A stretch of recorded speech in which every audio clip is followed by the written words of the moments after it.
Dale Kerstetter was a 50-year-old from Bradford, Pennsylvania. He was the father of 6 and loved to hunt and fish. On the night of September 12, 1987, he showed up to work the night shift as a security guard at the Corning glass plant. The shift change went as usual. However, the next morning when the next guard showed up, Dale was gone. He was never seen again. I'm Ed Densel, and this is Unfound.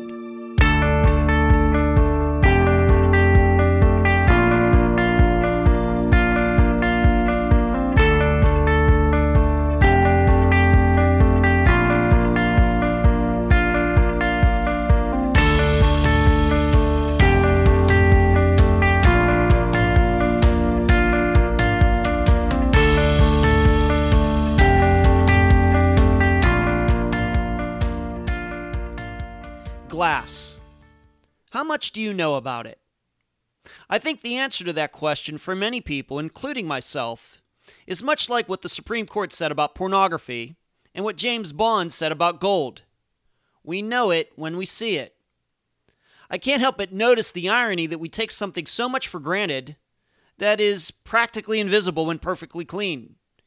It's like it's there, but it's not there. If you must know, glass does occur naturally on the Earth. Yet the kind that we are all most familiar with, the man-made stuff, has been around since 3 BC.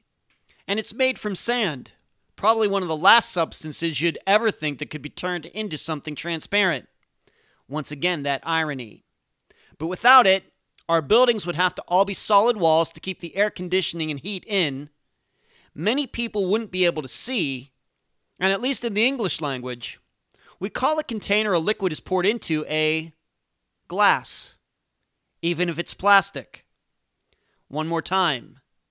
The irony. Well, today, we have the disappearance of Dale Kerstetter, a security guard at a glass plant, who, at least according to security video, was surprised by an intruder, then forced to watch as the man cut out a very valuable material from one of the company's large furnaces. Dale and the burglar then disappeared, a caper that is still unsolved. Yet as we analyze the facts of the case today on this episode, I wonder if you'll see the irony that the popular theory of what happened that night is not as clear as glass. And now a summary of the case. This is brought to you by my friend Megan Good's site, charlieproject.org.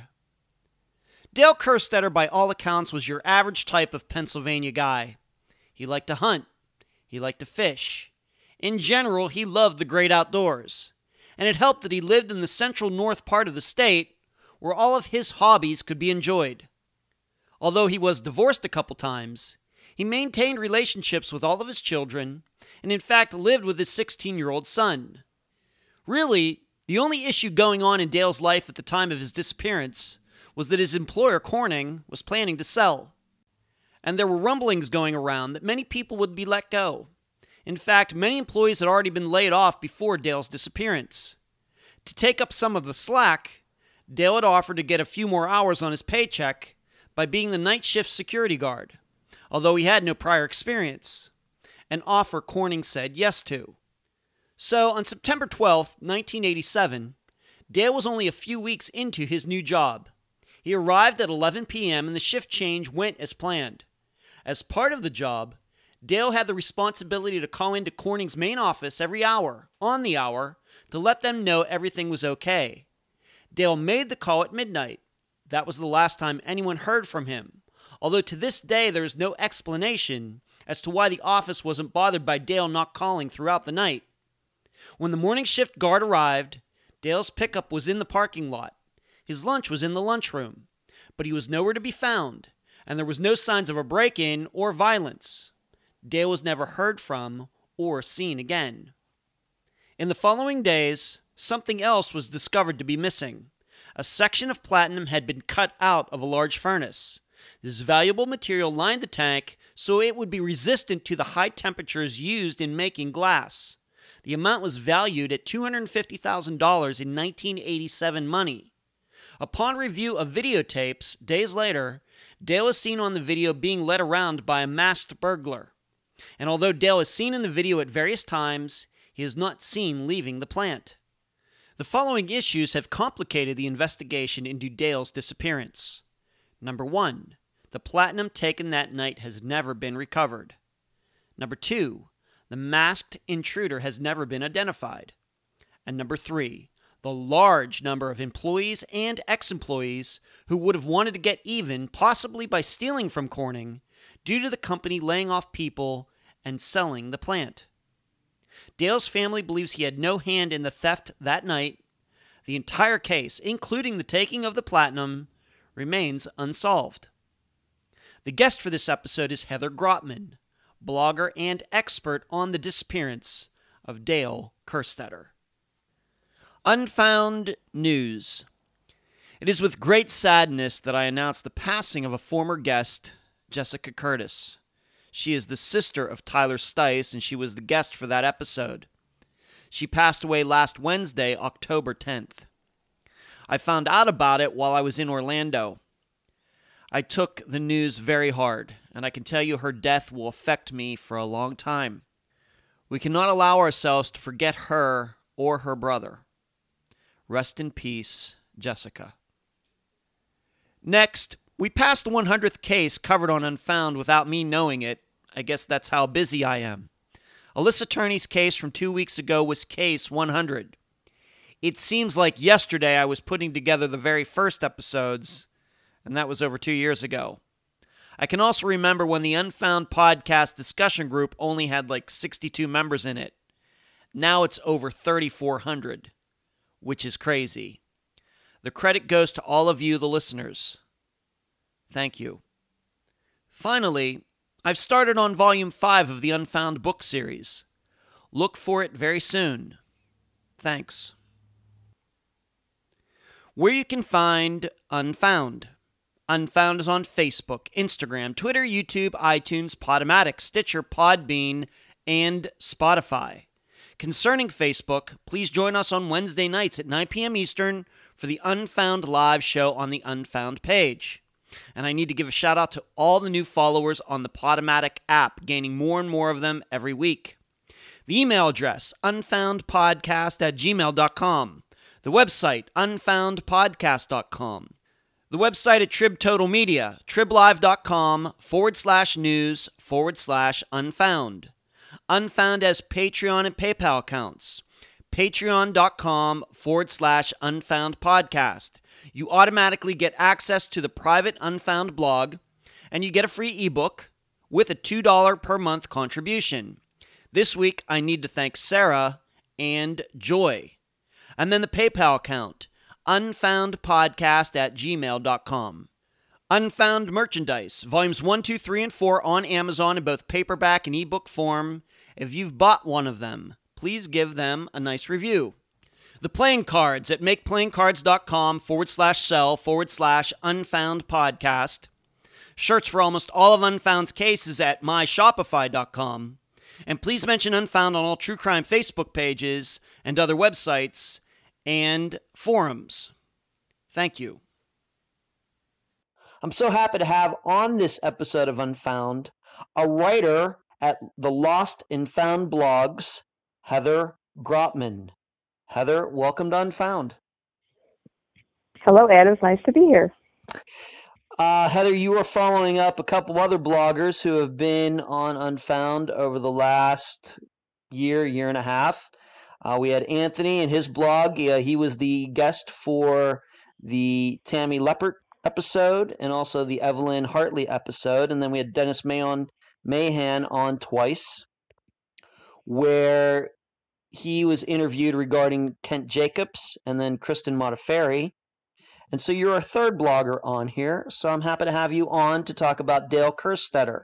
First of all, let's talk about your blog, how it got started, what motivated you, all that good stuff.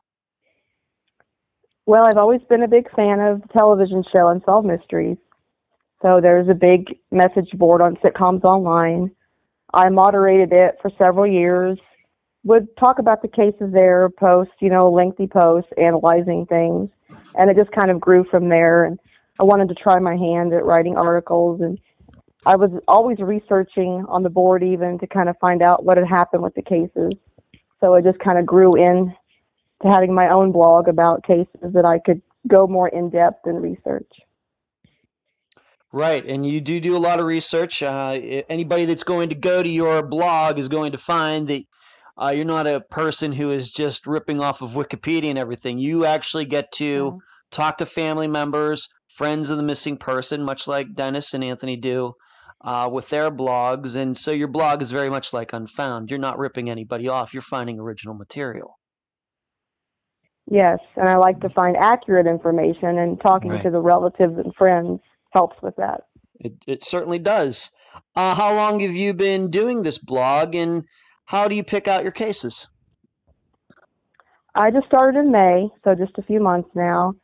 So far, I've just done cases that have really just stuck in my head over the years. There's been a few cases where I kind of knew of some relatives, family members, thought, I could have an inside track there. Mm-hmm. And so, and I've had a few suggestions of cases that I may do in the future as well. I did a case where somebody was missing and then found. I've had an interest in writing more of those. People have, thought that I should write some more where they're eventually found alive and well, which sadly doesn't happen very often. No, it doesn't. That is true. How often do you post, and how long does it usually take to put an entire case together? It's probably close to a month, and that's probably about how long it takes me, because I do all the research. Then it's tracking down relatives and emailing them, waiting for them to reply, or exchanging some phone calls with them. Then there's the process of writing, editing it, and posting. So probably close to a month. I mean, I wish I could get them out quicker, but I don't want the quality to suffer. That's true. That's a very good point. And maybe we should just put this out there. If people are listening, maybe they're sitting at their computers right now to find out who you are. They would go to Lost and Found Blogs, and that is LostNFoundBlogs.com. Lost and Found. Correct. So the and is reduced to an N. Lostandfoundblogs.com. And there's a lot of interesting cases there, besides Dale's, which we're going to be talking about today. You wanted to talk about also why you don't use Heather. You don't use your real name when you write. You use the name Crystal Dawn. Why is that? Well, that was my screen name. That's my screen name on the UM board. So that's pretty much what I'm identified by online with this genre. So I thought it would be best to just keep my website Crystal Dawn for name recognition. Okay. All right, great. And anybody who's going to go to the blog, not just with Dale's case, but many of these others, they're long entries. You talk to a variety of people, even some police officers, detectives, if you can track them down to put into your posts what they have said about these cases. Now, let's move specifically to Dale's case. How did you find out about it? Well, it aired in 1990 in Unsolved Mysteries, so being a fan of the show, I'd seen his case for years. And his daughter, Penny, she's great. She was interviewed on the segment, but she's also posted on the board several times, and she was great. She was very open in discussing the case with anyone, wasn't upset at any kind of theories or anything. So I did think that she would probably speak with me, and then I could get, some inside information and insight into the case. Sure. And when did you, if this episode with Dale, of course, Dale disappeared in 1987. The Unsolved Mysteries episode comes out in 1990. When did you finally start talking to his family about his disappearance? Probably, June or so. I sent her a PM on the board, and I said, would you answer some questions? And she said, great. And she gave me her phone number. So we've had several long conversations. And actually this kind of reignited Penny, which has always been out there with her father's case. She did a lot of follow-up. She was helping me a lot with research, calling people, checking into things. So she was a really big help in my article. Great. And yes, and you've sent me some articles, some links, and some pictures regarding recent articles written about Dale's case. So they've done news items. In fact, you're mentioned, your blog is mentioned in at least one of those articles, correct? Yes, the Bradford era, which I phoned them after I published my article because it's a small town, and I knew people hadn't forgotten Dale's case, and there was a little bit of some more information, some new information in there, and I just told them, you might want to, post this or, refer to it anyway to get the case back out there in hopes that somebody knows or heard something back then. Mm-hmm. Why do you think, if you first heard about this in 1990, I mean, you don't live in Pennsylvania. We don't necessarily have to say where you live, but you don't live near Bradford, Pennsylvania. But what was it about? I mean, people are going to hear this is a very unique case just on its own. But what was it about this particular case that stuck with you for 20 some years to the point where you finally decided that you wanted to write about it? Well, the most mysterious cases to me are the ones where they just kind of vanish. They just vaporize. There's never any sightings or anything of them again. And with Dale's case, it was kind of one of two things had to happen. And there was never, a clear-cut answer to what happened. Yeah. So it just kind of stuck with you. It was, I mean, like you said, you were really a follower of Unsolved Mysteries, but this was one of the ones of all the episodes that you've watched that really, got its hooks in you, I guess. Yes, yes. Okay. Well, let's talk about Dale, being that you've had a chance to talk to his family recently, and you've been following this case since 1990. Who was he? What does his family say about him? What was his background? And then we'll get into his job and some other things. They always spoke very highly of Dale, said that he was a very devoted and loving father. He had a lot of friends, had a very diverse group of friends. He loved the outdoors, loved to have fun, was in a band at one point, had a short military career, and then when he came back to Pennsylvania, he started working at Corning, and he'd actually worked there for 29 years when he went missing. Wow. So since he was only 1950s. A few months shy of retirement, actually. He was due to retire the next spring. Okay. And he was married at the time that he disappeared. How many kids did he have? He was not married at the time he disappeared. Oh, he wasn't. Married. Okay. He'd been married for many years. I've actually spoken with his ex-wife, Nancy. She's been great. They had a very cordial relationship. She had a lot of nice things to say. There was a brief marriage after Nancy, and he had been divorced for a few years, so he was single when he went missing. Okay. And then he had children. His son. He lived with his son. Yeah. He had 6 children. He has 5 daughters and 1 son. And he lived with his teenage son at the time he went missing. Wow, 6 kids. Okay. And so he was a military man, worked at Corning, I guess if it was 29 years since late 1950s. That's a long time in Bradford. And he had a variety of jobs from what you told me. I mean, he ended up being a security guard, or we'll get into why he was doing that. But what kind of different jobs did he have at Corning over those 29 years? I believe he worked in the trade shop at one point. When he went missing, he was a journeyman, which, as near as we can tell, I think he just kind of knew all the jobs and did what he needed to do. But then, when they were downsizing, Corning he had to take a cut in pay. Mm-hmm. So he took some shifts as a security guard at Corning. So he would actually work Monday through Friday as a journeyman, and then he would be a security guard on the weekends, the overnight shift. Okay, so he actually did work for Corning. I mean, sometimes like security for, malls and manufacturing companies, sometimes that work is farmed out. But with this, he was actually an employee of Corning, and he was a security guard among his other jobs at Corning as a Corning employee. Yes, he was trying to supplement his income because he had been, it was a several $1,000s a year cut in pay. Wow, okay. Okay, and this is a pretty big plant. And what do they do at Corning? What did they do at Corning in Bradford, Pennsylvania? I believe they manufacture glass rods, that are used in resistors. Hmm. And they had quite a few. They had quite a few employees at that time, didn't they? Nobody that, that's the tough part about a 31-year-old case. Some of the questions you just don't really know. I haven't been able to ascertain, but I do know they were downsizing. They had let several people go around this time. Okay. Because it used to be, a pretty large factory and had a lot of workers, but that was kind of that was going towards the end. They were selling, by the way. They were just getting ready to sell. Okay.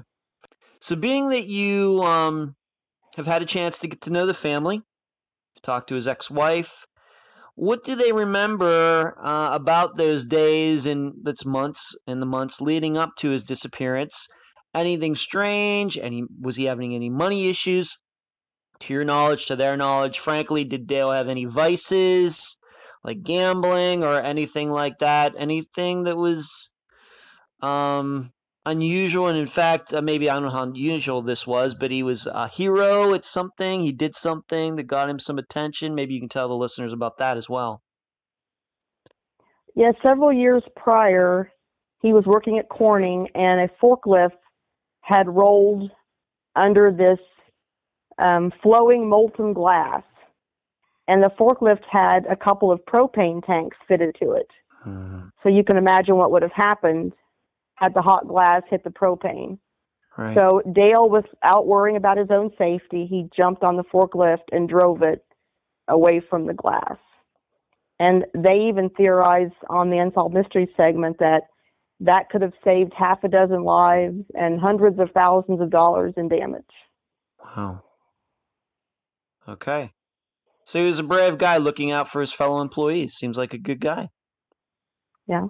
Mm-hmm. So maybe we'll get back to this question again then. Anything that his ex-wife has been able to tell you about the days and months leading up to his disappearance? I know they weren't living together any longer. Maybe his teenage son can remember any, phone calls, any issues that were going on in Dale's life that caught the attention of anybody in his family in 1987. Not really. I mean, his ex-wife was living in Texas at the time, so she had sporadic contact with him. But Penny, the daughter that I've spoken with, she and him were close. And there was nothing out of the ordinary. She did say that, he wasn't happy about the situation at Corning, being downsized and everything. But she said he was thankful to still have a job because a lot of people had lost their jobs. Right. Right.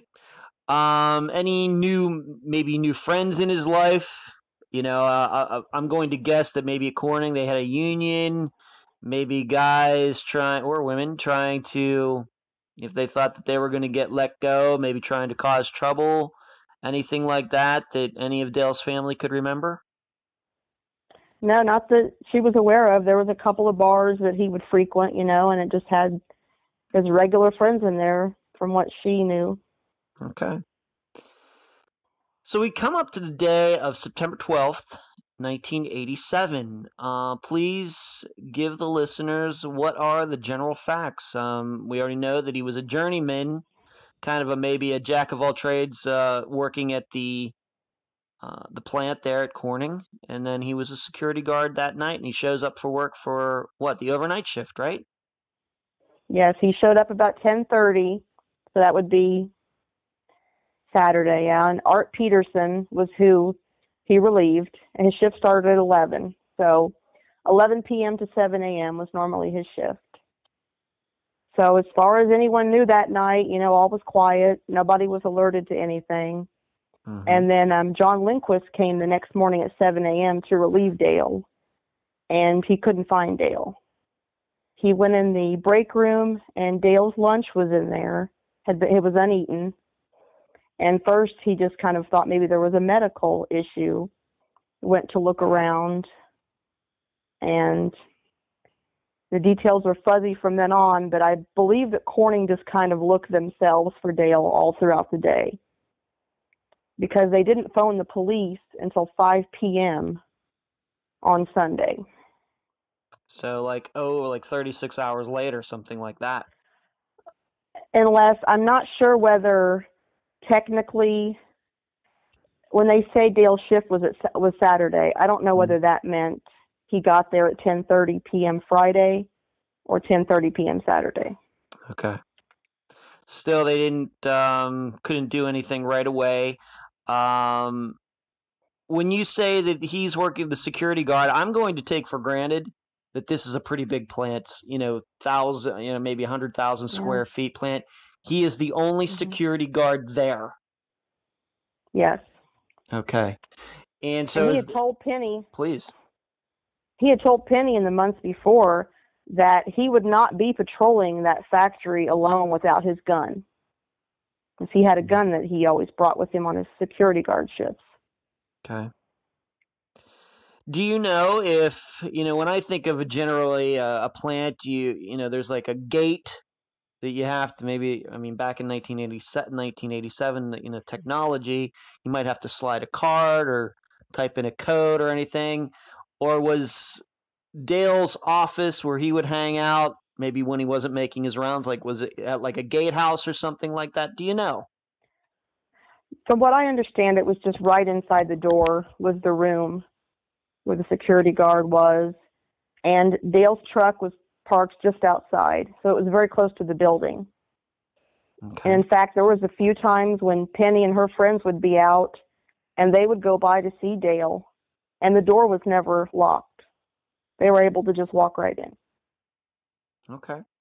And this is Bradford, Pennsylvania. This is, people can look it up on the map. It's, being from Pennsylvania myself, I kind of consider that area of Pennsylvania to be out in the middle of nowhere. It's like in this north central part of the state, up on near I-80.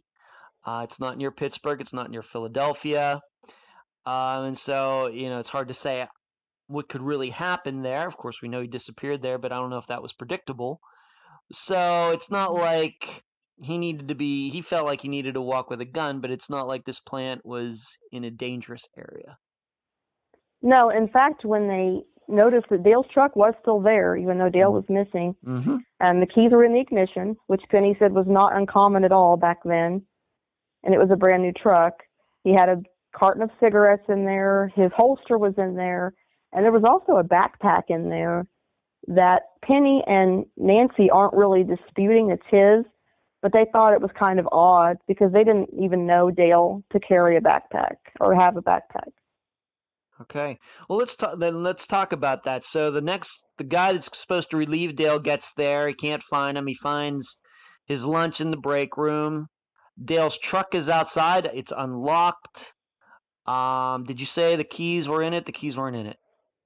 Yeah, the keys were in the ignition. Yes. They were in the ignition. Okay. And there's this backpack. Was there anything in the backpack when they finally opened it up? There was never any mention whether it was. It was just stated that that's one of the things they found in the truck. Okay. So they look around for him.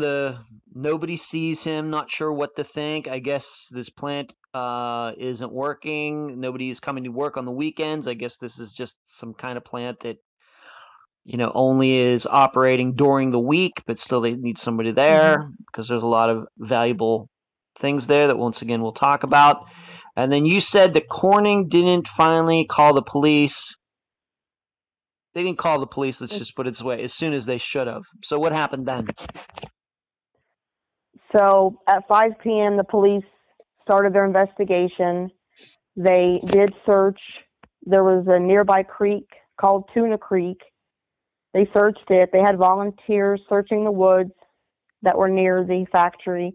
And they also brought in dogs to search for Dale's scent.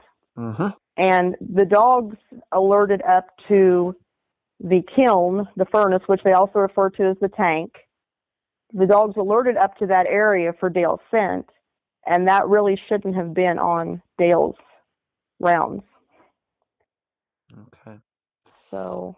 Okay, when they went looking through the plant, was anything, any signs of violence or any locks broken, doors busted? No, there was no blood. There was nothing missing, nothing broken. It just It just appeared like Dale had vanished. You could have believed maybe at the time that Dale kind of just walked off. Yeah. Okay. You could make that inference at least at that point that who knows what's going through his head. Seems like a good guy, but we don't know, and he just kind of walked away from his job. Okay, so the police, this dog hits on this part of the plant where Dale probably shouldn't have been, wouldn't have been on the path for his rounds. When you got to speak, and you're still speaking to Nancy and the rest of Dale's family, at the time, those days after this day, what were they thinking? What did they think happened to Dale? We're going to get into what happened next, but what were they thinking initially? Penny said they just didn't really even know what to think. I mean, I think they were probably just numb. But, you know, I think they did kind of wonder if maybe that he'd been taken hostage. Okay. But they were just really didn't know what to think initially. Okay, they didn't really think that he would ever walk off the job on his own. No, I mean, not initially. I mean, they never really were adamant one way or the other. But I think at the very beginning, you know, they just thought, well, something bad happened and he was taken. Okay.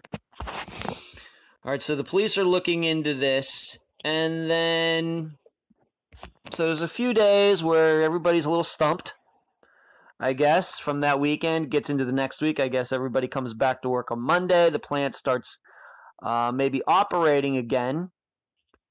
But there was eventually a discovery made that something was missing, not something you'd normally think of, maybe even to look for in an initial search. What was it? Mm-hmm.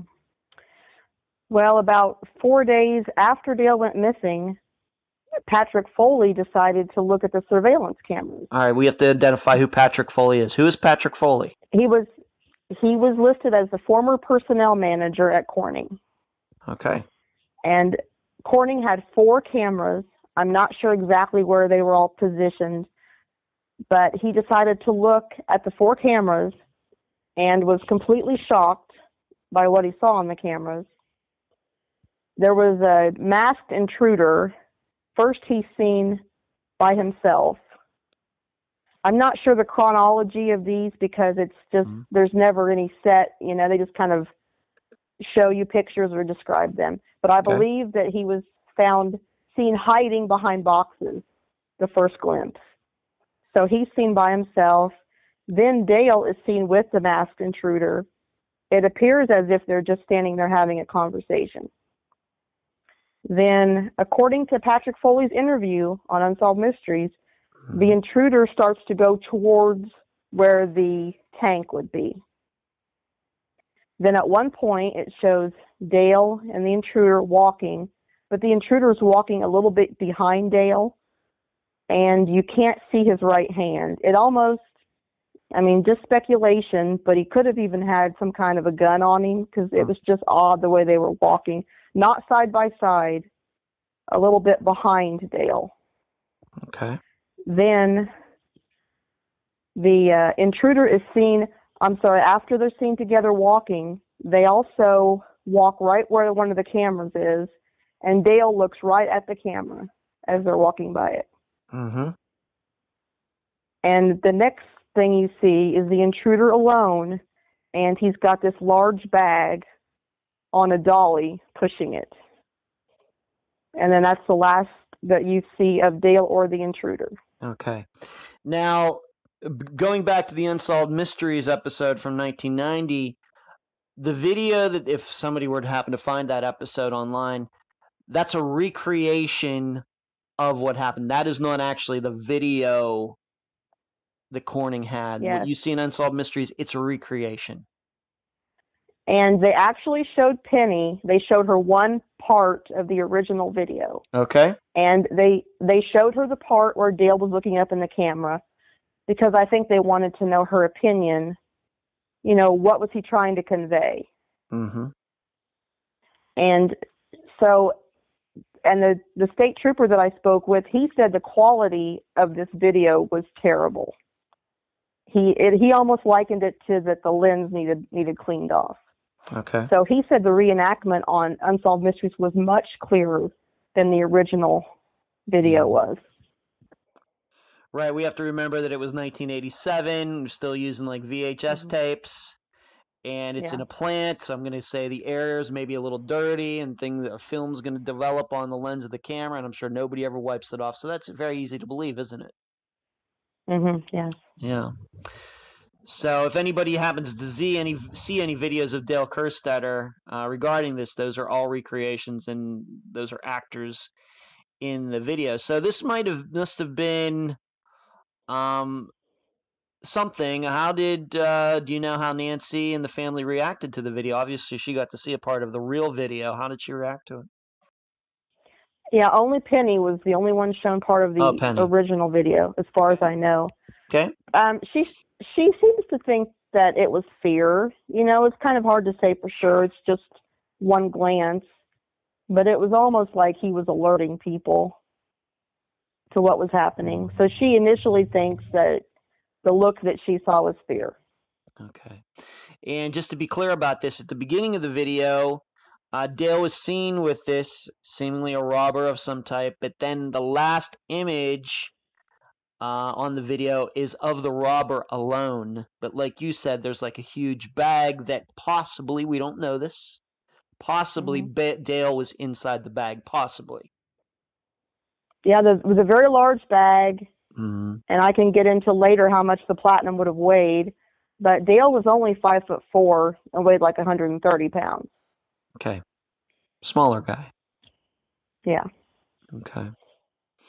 So it doesn't show in this video, as far as you know, as far as Penny was able to see, there's no sign of altercation between the two of them, struggling, wrestling, no signs of violence on it, just maybe this robber came up on Dale without Dale realizing it, maybe crept up on him. Yeah, there is one of the frames where it does look like they're having a conversation. Of course, it's impossible to know what type. Maybe he's inquiring to Dale where to find things, or... Okay. And we should note that you did say that Dale carried a gun around with him when he walked around the plant.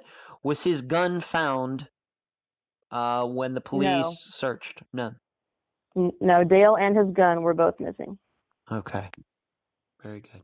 All right. So if we're to believe that he was walking around with his gun, somehow this intruder came up on him, and we're guessing got a hold of Dale's gun. Now, you had mentioned platinum.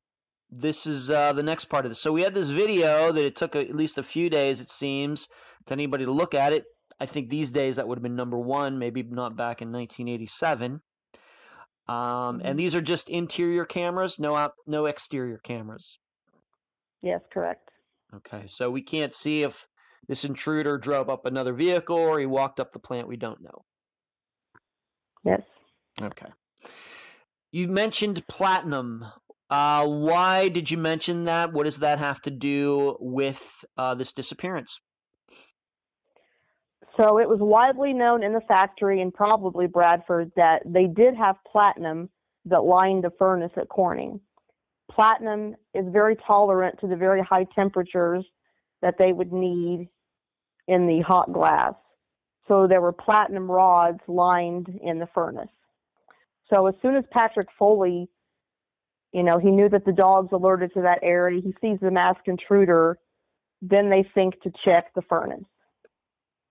And I don't know how much, but it's very noticeable that platinum lining had been cut out of the furnace. Huh. How much? They said it was $250,000 worth. Is that in 1987 terms? Dollars? Yes. Wow. I did.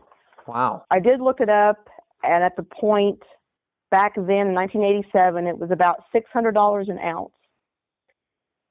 So that would be 417 ounces, and that would equal into only weighing 26 pounds.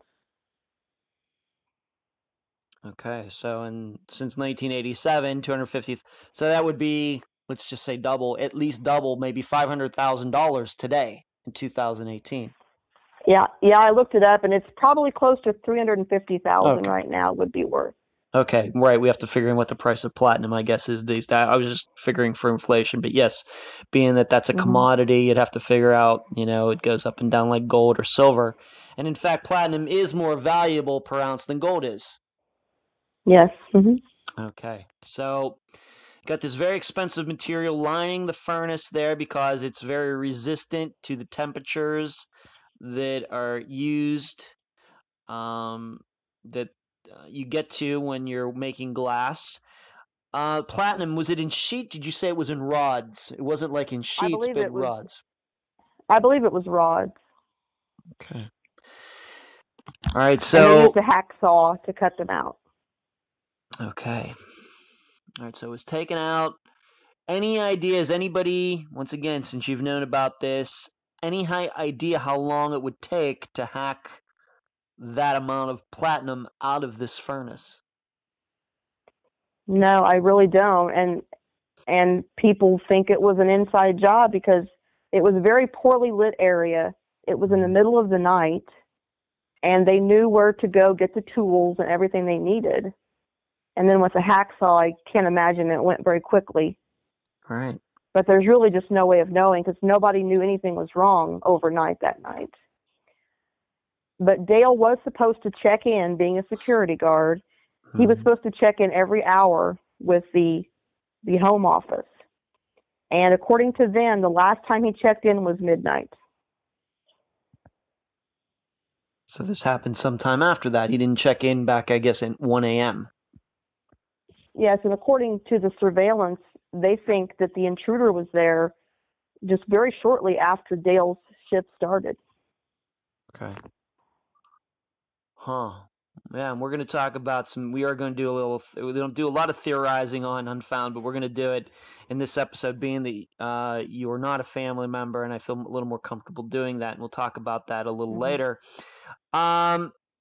Is it your opinion that most of the people who worked at the plant knew the platinum was inside the furnace and knew it was valuable? Would that have been something that your general employee would have known there? Yes, definitely. In fact, there was even talk that, a lot of people would just kind of theorize themselves at how easy it would be to get that. Because probably most workers knew where it was anyway. Yeah.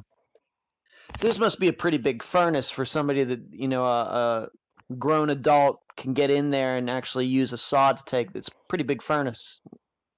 Yeah. And there was even, theories that Dale was put in the furnace, but obviously that wasn't the case because if the furnace had been on, they wouldn't have been able to access and cut the platinum out of it.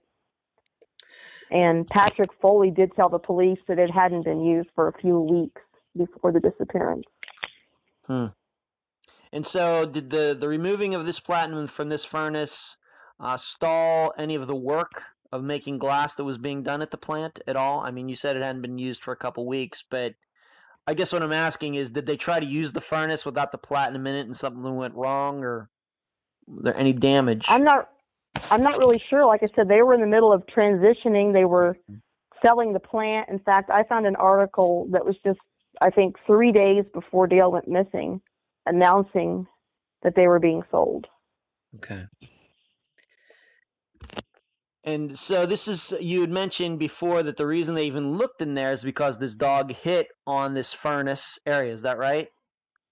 Yeah, they had Dale scent near the furnace. Okay. Do you think, once again, I know you're not an expert on making glass at the industrial level or anything like that, but the way you understand it, is it possible that this platinum might not have even been noticed to be gone had it not been for the dog? Is that something that a human would have noticed while working on the furnace or working around the furnace? I mean, I think eventually it would have been noticed, but I think it would have been a while. Okay. Just go back to the video. On any of the video, is Dale seen leaving the plant? No, he is not. Okay, so we just have the intruder once again with the big bag, with a dolly. Do you know if the dolly was found or was the dolly taken too? Was it found somewhere? Was it like out in the parking lot, or did the guy bring it back inside, or what do you think? I've never heard any mention of that. Okay, that's interesting. Okay. But as far as they said, nothing was missing but the platinum. Okay, and Dale and his gun. And in fact, there's no picture of the intruder carrying an empty bag. So I'm not sure whether he brought it with him, whether it was in the plant. I did notice Patrick Foley said this person knew how to get to the tools and the bags and things that he would need. That made me wonder if maybe the bag was already on site. Yes. Yes. I mean, once again, we have to think back to 1987 technology. In 2018, all of this video would be saved on a hard drive, endless hours. But with the taping and the video from 1987, it's very possible that there are going to be several areas of the plant that aren't covered by video at all. Yes. Yeah. Okay. So, what was the once this came out? I mean, what did the police think about it, and what was Corning's reaction to seeing their employee Dale with this intruder in the plant? Patrick Foley, as soon as he saw that Dale was with the intruder, he was convinced that Dale was in on the theft. He would refer to him as a marginal employee, just pretty much threw him under the bus. Didn't seem to be as interested as finding the masked intruder as they were to blame Dale.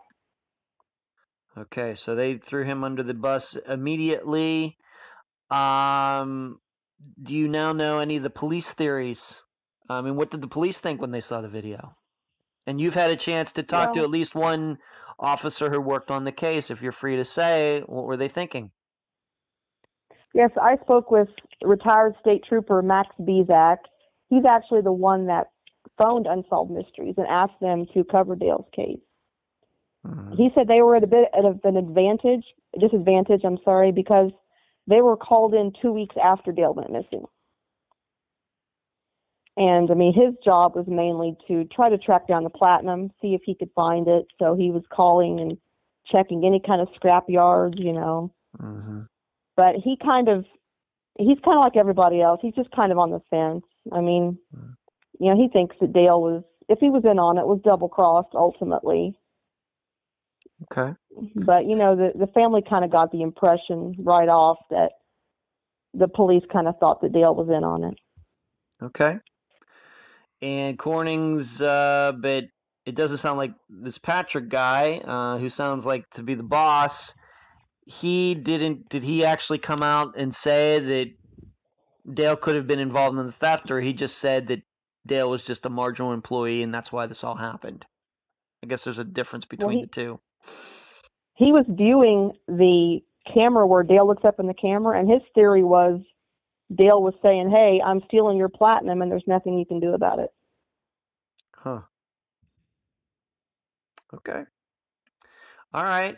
Once the video, I know it wasn't shown to the public, but did word get out to the public of Bradford, Pennsylvania, that there was video? And, how fast did word spread that Dale was missing?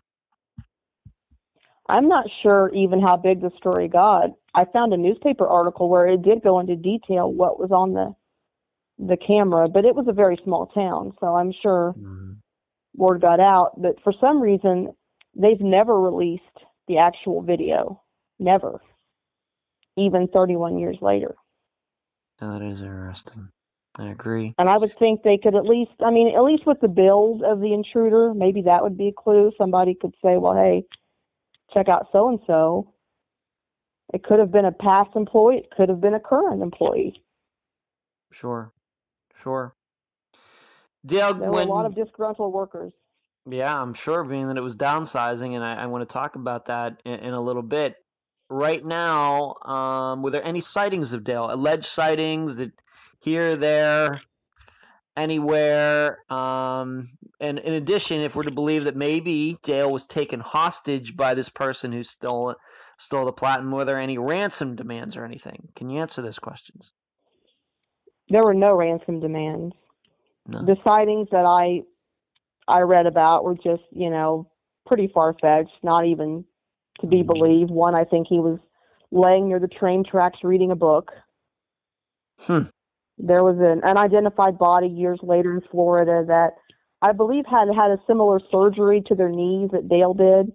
So that kind of made him, curious, but it didn't check out to be Dale. But no, really no sightings at all. Okay. Just today, you had sent me something that you wanted to talk about, and I surely want to talk about it.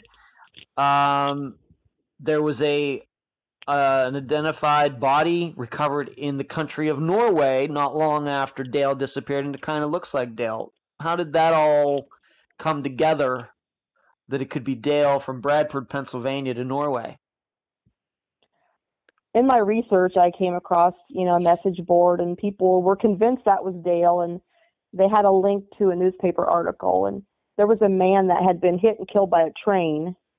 And it was interesting because it was only 10 days after Dale went missing, but it was in Norway. The man does not appear to be from Norway, but he had no identification or anything. They actually showed pictures of him post-mortem to see if they could identify him. And there were some similarities to Dale, but his daughter and ex-wife have viewed it, and of course they're positive it's not him. And he is still unidentified 31 years later. Okay, so we have a guy that goes missing in Bradford, Pennsylvania, United States, 1987, and then this unidentified body is found in Norway. People don't think the guy's from Norway, and that case is still unsolved 31 years later as well. Yeah, and they believe that it was a suicide. Okay. Okay, so some alleged sightings. We have this sighting in Norway, or this body in Norway that may look like Dale, but the family rejects that. No ransom demands, even though it kind of looks maybe in the video that Dale might have been held hostage and was taken with the platinum. Of course, the biggest suspicion that we've already talked about is that Dale himself was involved in the heist. But I want to talk about that, but let's just get this out of the way because this has been a very popular idea out there since he disappeared, that he was hurting for money. Is that true? He may have been a little bit behind in some of his bills, but he wasn't to the extent where he was going to be doing something rash. He had stock in Corning. He had several $1,000s in a savings account. And I think it could have just boiled down to he had just taken a huge cut in pay. He was still trying to adjust from that. Because they said there was a few bills he may have been behind some on. But as far as this newspaper article, his trailer that he lived in wasn't even repossessed until spring or summer of the next year. So that tells me he wasn't, far behind on it when he went missing. Okay. And besides that, he just had a truck payment. He wasn't one to splurge he didn't spend a lot of money on things. He lived very frugally. So yeah, that theory was just, I think Corning kind of used that to justify their story that Dale was in on it. Okay. I want to come back to that in a moment. We've mentioned this platinum. We know that Dale himself is missing. Was the platinum itself ever found? No trace of it was ever found. And when I talked to Max, that was pretty much his job. I mean, he did everything he could, and he just couldn't track it down, but there really was no way to trace it either. It didn't have serial numbers on it or anything. Yeah. But I'm also guessing, once again, I'm not a metallurgist, but I'm guessing that platinum would not be something that would be easy to melt. No. If you wanted to get rid of it, somebody would probably have to get rid of it in its form, of whatever form it was inside the furnace. And there was a mention too that there were only maybe 10 factories in the U.S. at the time that could have melted it down. Okay. So it'd be really hard to fence. All right. But as you also mentioned, though, it's only 26 pounds, not terribly heavy. An adult could easily carry that. But the fact is, platinum is very rare, and I'm guessing that your average pawn shop or scrap metal yard doesn't have platinum, raw platinum being brought in every day or even every year. So you probably didn't want to mess with it, as complicated as it would be. Yeah.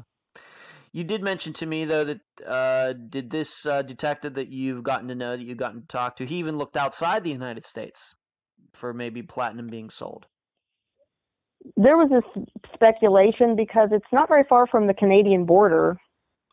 So that was just kind of a theory that was out there that, if you wanted to get rid of it and it not be traced, that could be a way to do it. Okay. And once again, you said it was like in $1987, it was about $250,000. Yes, that's what Corning said. Yeah. That's what Corning said. Okay. It's quite a bit of money, even today. Mm-hmm. So, and it's certainly, we have to admit, it's going to be a lot of money to anybody, especially maybe a security guard working at a plant that, where it's being downside. Maybe he's worrying about his financial future. We have to keep, we have to be open-minded to that. And so let's go in this direction. I know we're not going to use any names, but, you and I, Heather, have talked about this enough that you don't have to be maybe a missing persons expert to know that if this was something that Dale arranged with somebody else, it would have had to have been somebody, probably a guy, in contrast to a woman, that they might have gone in on this together. Was that looked into? Did the police look into the kind of the people around Dale to see if any of them could have been tight enough with Dale to do something like this in tandem? Yes, they did. I'm not sure to what extent, but there was a friend of Dale's that he'd actually moved to a different state a few months prior, but he seemed to be pretty wealthy.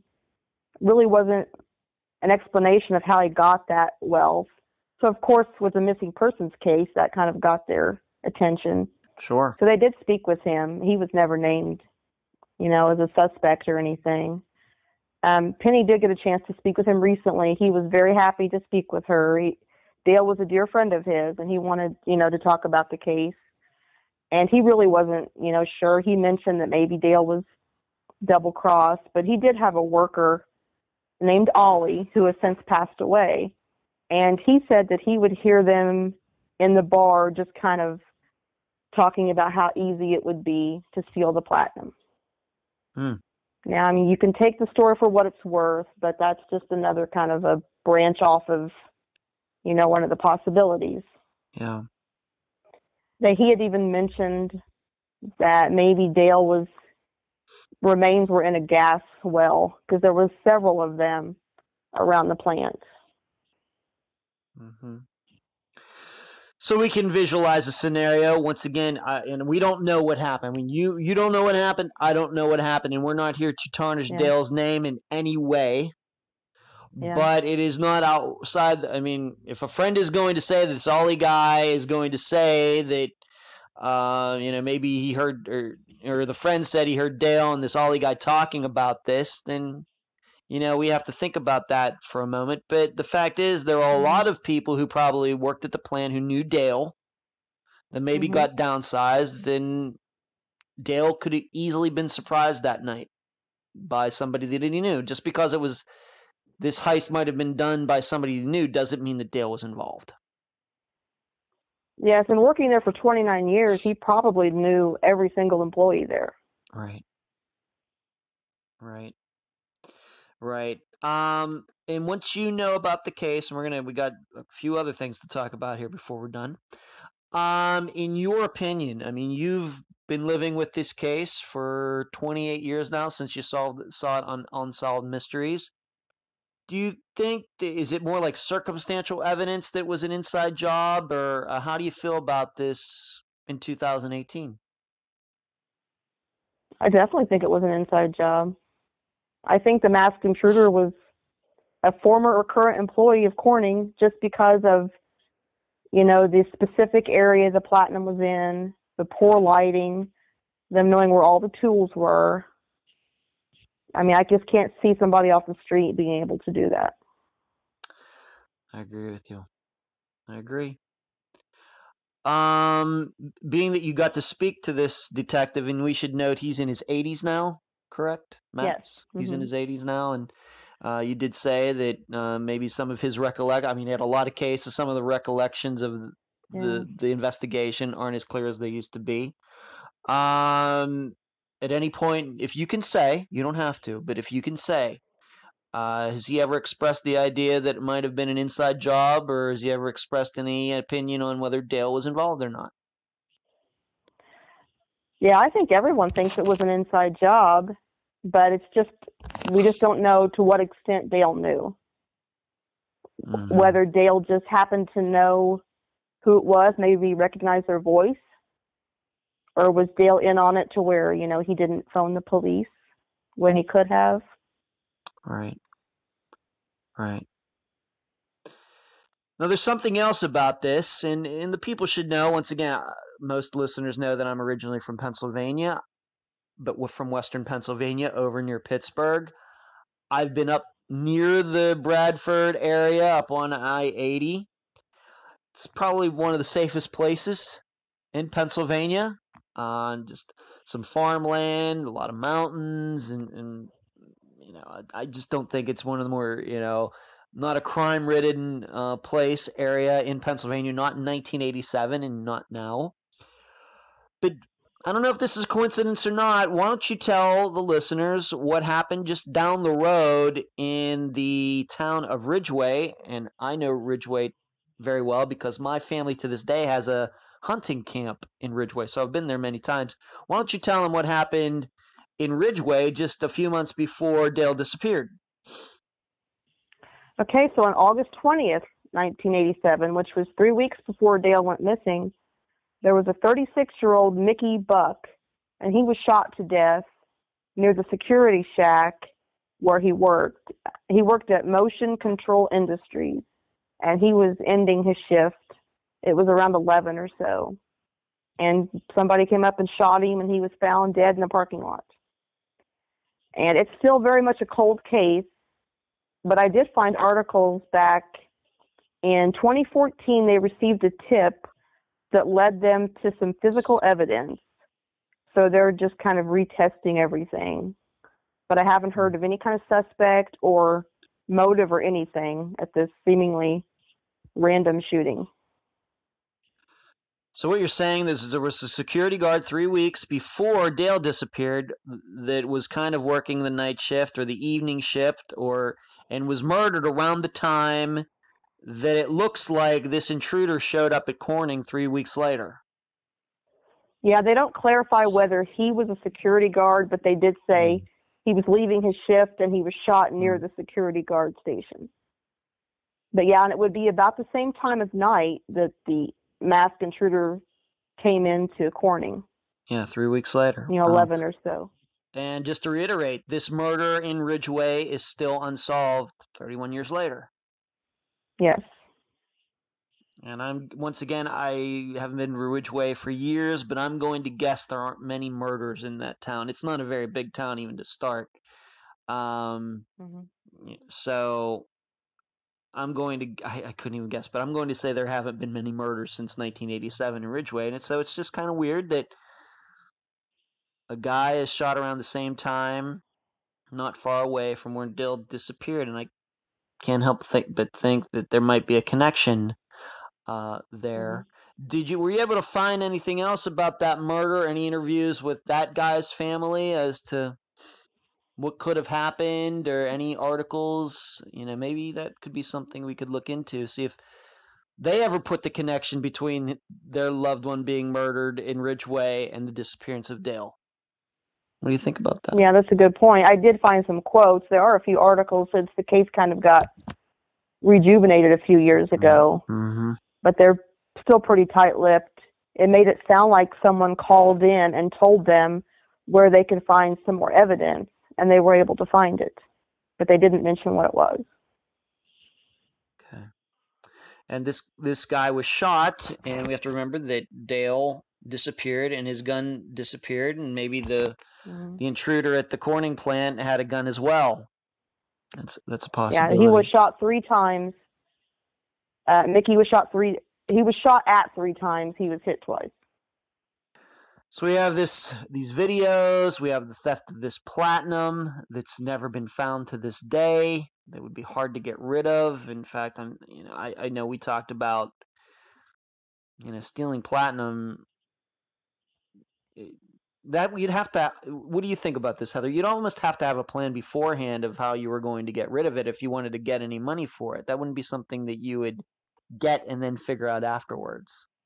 What do you think? Yes, definitely. But as we discussed, I mean, if they were just taking it to get back at Corning, maybe they didn't get rid of it at all. Maybe it was a trophy. Okay.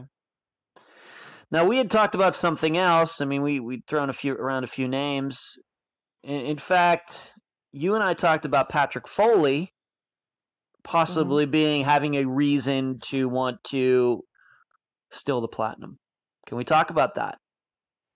Well, I know that they were not, in the best financial situation. One article even mentioned something about a recession. And I know they were getting ready to sell, so they were apparently having to downsize before that happened.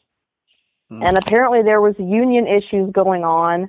I don't really know any details, but one of the articles said that Patrick Foley left union negotiations to actually go check the video camera.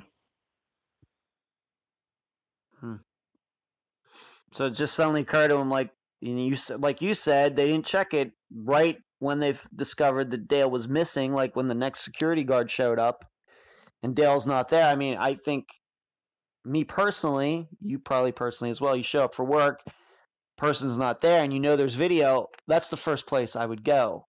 They didn't go to it for days, and now you're saying that Patrick Foley checked it in the middle of a meeting. Yeah, they said he had to leave the negotiations to go check it. And as far as Max remembers, which, he tries his best to help, but he does say he doesn't remember everything. Yeah. He seemed to think that Patrick Foley told him that he'd forgotten that they had cameras there. Okay. Yeah. See that? Do you think? I of course, by my reaction, I think that's a little outrageous. I mean, do you think it's outrageous? Yeah. I mean, I think the security guard that relieved him, wouldn't that be one of the first things that you would do if you can't find the guy that you're supposed to relieve? You check the security cameras. Yes, I would think so. Unless the fact that Patrick was pulled away to go do that made me wonder if only he was able to access it. Yep, that's a good point too. I guess in my mind, when I think about security guards, at least in 2018, they actually sit, at a bank of videos. I think back to my Las Vegas days. I had a job where I went into some of the most secure areas of casinos where the security was watching cameras and things. That's exactly what I think of. Now that's really high tech compared to 1987. But you may be right. Maybe Patrick Foley was the only person that could get his hands on the videos. Didn't think of that. Just to maybe wrap this all up, what are your overall impressions about this disappearance? What do you think happened, and where do you think it can go from here? I do think that Dale was double-crossed eventually in the end. The family, the ones I've talked to, they all, kind of agree. Everyone seems to think that. I'm still on the fence how much he was in on it. I mean, I do think someone could have came in, he could have recognized their voice, and that he was killed to silence him. But I also think that he could have been a little bit complicit in maybe that he allowed them access, he didn't call the police, maybe he was going to get a cut of it, or maybe it was just, he was happy to help kind of, get back at Corning a little bit for everything they had done. And then eventually he was double-crossed, so they wouldn't have to give him a cut. Yeah. Which is common in a lot of crimes like this. And some motives could be, just to prove maybe that he could do it, or maybe kind of a parting shot to Corning. He was going to be retiring in a few months. Right. I do think, sadly, that he was killed that night. I don't think he lived past that shift. And the only thing that makes sense to me is that he was in that bag, because I don't think a big burly intruder would need a hand truck to carry 26 pounds out of the factory. That's right. That's very good points. And as I told you, in thinking about the case, is that it would certainly go along with the idea that Dale was involved in it. Of course, probably didn't know how it was going to end the way we think it did, but that being that there were no signs of violence in the factory, it's going to be logical, I think, to think that Dale left the factory alive. And so if there's no video of him leaving the factory, then we're going back to that bag that you brought up, that the platinum's inside the bag and then Dale's inside the bag. And because he's not there, he's not seen leaving the plant. All we see is the intruder once again with the dolly and the big bag and seemingly the platinum inside it. And there's been a couple of people now that have theorized about him being in the gas well, and that would be easy enough if they were nearby to just put the bag down there. Yeah, this is, as you know, I've covered about almost 100 cases now for Unfound, and the facts of this one are very unique. Not too many security guards go missing during their shifts, to my knowledge. Yes. And I do want to mention too, as far as Corning, how they didn't want to give Dale's family anything, that was owed to them as far as the pension and everything like that. Mm-hmm. They had initially tried to have Dale declared dead a few years after he went missing, mainly just because he had a couple of minor children at the time, and so that they could get, some money to help with that. Mm-hmm. But the courts would not do it because there really wasn't any evidence either way. So, but I just wanted to kind of let everybody know that Corning, kind of fought Dale's family tooth and nail to give up any money. And just a few years ago, Penny actually went and had Dale declared dead, and the judge did agree to have him declared dead the day he went missing. So that way, Corning did have to pay interest on what little retirement they were given, as well as the interest on the life insurance. So you were talking, over 20 years, but they still got a very small portion of what they were owed. Corning ultimately kept most of that. Wow. Okay, so we have this Dale Kerstetter disappearance. Definitely one of the stranger ones that I've heard about. Let's talk about maybe just real quickly some of the other cases that are on your site, and then you can give out all the information about where people can find you. What are a couple other disappearances that you've written about on your site? Well, there's a couple about just kind of old cases that I didn't really have any kind of, families to reach out to. Joan Risch and Mary Little. Those are pretty well publicized, but they're very baffling. Mm-hmm. So they can kind of read those. I did an article with John Bunting. He was on an Unsolved Mystery segment as well. His grandparents took him and his sister. They were being abused at home, took him and hid him across the country. So he was actually a missing persons for 20 years. So I wanted to kind of explore what it felt like to be a missing person and looking over your shoulder and everything. So that's a really in-depth look at that. Mm-hmm. And there's another missing persons case about someone named Dale that was on Unsolved Mysteries. He went out for a service call and never came back. Yes. I spoke with his daughter as well as the last two people to see him that day. And then I just recently posted Clifford Sherwood and George Gumbly. It's the oldest missing children's case in Canada on record. and that's pretty baffling with a lot of extra twists and turns. Yes, it Unsolved is. Mysteries can only give you a sense of these cases in a few minutes, so I can kind of go into them deeper and get more details out there. Right. How old is that Canadian case? Of course, I've read some of these cases on your blog already, but what year is that Canadian case? How old is it? I believe it's over 60 years old. Wow. Because I know Clifford would be in his 80s, but it's a unique case because Sure. 2 boys went missing, yet George is pretty much forgotten. He's not ever mentioned anymore. He went missing with Clifford the same day as Clifford. Yeah. And there seems to have been sightings of Clifford over the years, but never any of George. I hope the listeners will check those out. You have a great blog going there. I like it because, you're not just copying and doing all, doing it for yourself, but you're doing it for these families and you're reaching out to them. And so I have to ask you, what's it been like, especially like in Dale's case? You hear about this case for all these years and you hear about these people like his ex-wife and daughter and other family members, and then you're talking to them. What's that experience been like for you? It's strange because I feel like I do know Penny now, but I felt like I knew her. You watch her on the screen for years and you just, oh, okay. You kind of feel like that you've known her all this time.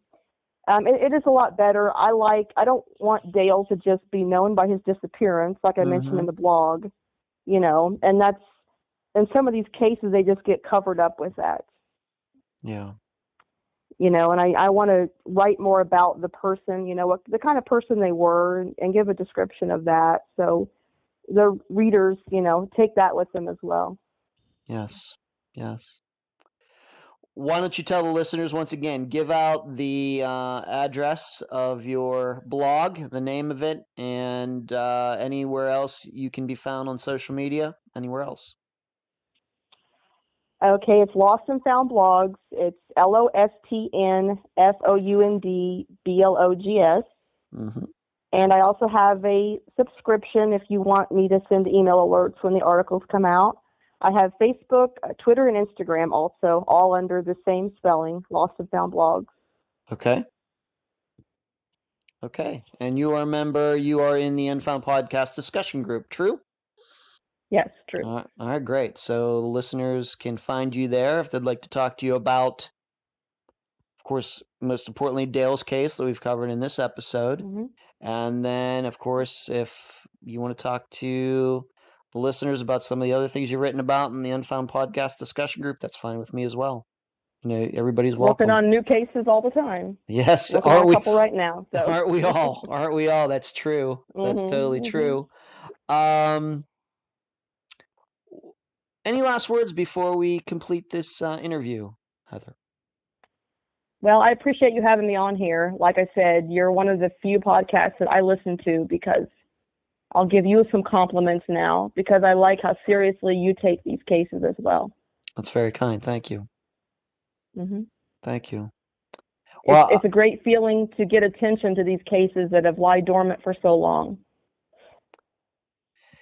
It is, like I said, we know, you and I both know the disappearances that have gotten the most attention, let's say, since the early 2000s between Mara Murray, Jennifer Kesse, some others that I think everybody knows about. And then we have the near disappearances like a Sherry Papini or somebody like that.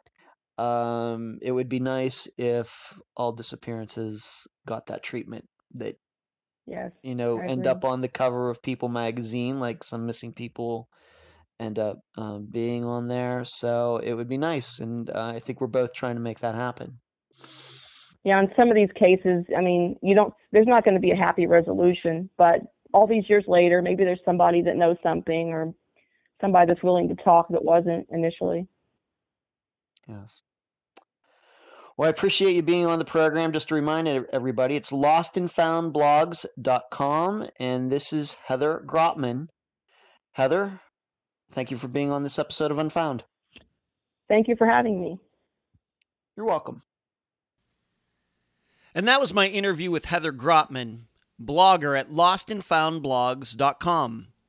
I thank her for joining me and all of you on this episode. Before I get into my major point about this case, I was telling Heather that this entire story reminds me of a variety of unsolved incidents.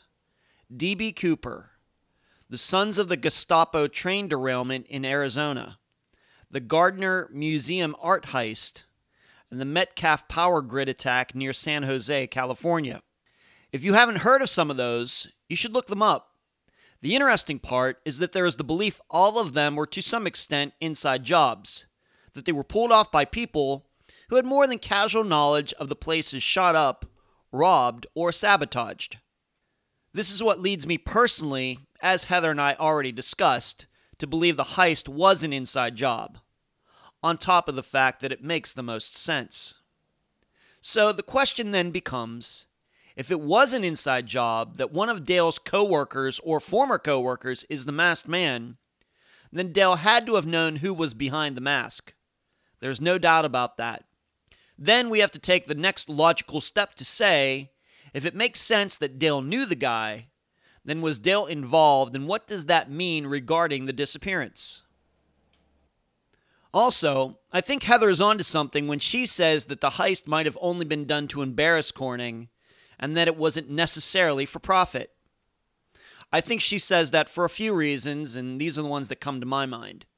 First, if it's for profit, why not take all the platinum instead of just 26 pounds? If it's for profit, that means the robber already has a person to sell it to. Wouldn't that person like 50 pounds over 26 pounds? Because platinum is rare. It's not like selling 26 pounds on the black market isn't going to get attention, whereas 50 pounds will. The masked man, if it were for profit, should have wanted to get as much as he could while he was there. But that's not what he did. Second, there was no limit on the masked man's time frame as long as he got out of there before the next guard showed up. He obviously had Dale under control, and we'll come back to that in a second. But the masked man didn't use the whole night. He was only in there for at most a couple hours, and only taking $250,000 worth of the part of one furnace. Once again, this seems to be shorting himself despite the high dollar amount. It would be like a bank robber having all night to take $1 million in cash from a vault, but he only takes $500,000. Third and last, how would somebody really go about figuring out how they're going to sell platinum, whether legally or illegally, and not raise some eyebrows? Because this would have had to have been done beforehand if the masked man was really serious about selling it. To compare it to the Gardner Museum heist, it's not like the masked man could take the platinum home and hang it on the wall to admire it. Platinum only has value when turned into dollars. There is no aesthetic value to it. So, like Heather, I don't necessarily believe the motive was profit. This was something more personal. Now for Dale. This is what bothers me about what happened that night. Where was Dale when the masked man was cutting out the platinum? It's not possible for the masked man to have had a gun pointed at Dale and cut the platinum out at the same time, right? Even if he tied Dale up, the masked man had to climb into the furnace to cut the platinum out, thus giving Dale an opportunity to get away, maybe roll away if he's tied up. And if the burglar murdered Dale, then cut out the platinum, then where were the signs of that in the plant? There weren't any. And I don't see Dale willingly getting into that large bag because he would have known what was coming next. Did the masked man walk Dale out to the burglar's car, then do something to Dale, then walk back in? The video seemingly doesn't show that. Could he have tied Dale up at the car and left him in the car? Well, wouldn't the bad guy have to put his gun down to do that? Even if we're just handcuffs, that doesn't necessarily incapacitate a person. And I have a hard time believing the intruder would leave a living person or a dead person in his vehicle while spending all that time inside the plant. I think you may be feeling where I'm going with this. In my opinion, the only scenario that makes sense is Dale stood there and watched, willingly, as the platinum was cut out. And I don't say that to disparage Dale. I don't care if he was involved or not. I want him found either way. But establishing if Dale was involved or not in the heist that night would certainly make everything a little more, clear. Sitting on the fence only keeps everything very cloudy. And that could be why this case is still unsolved after over 30 years. But maybe you think something different, and that's why I will leave the rest of the theorizing up to you. And that's the program. If you found it informative, please go to the app that you use to listen to Unfound and give this podcast a nice review. I thank you for listening. I'm Ed Densel, and you've been listening to Unfound.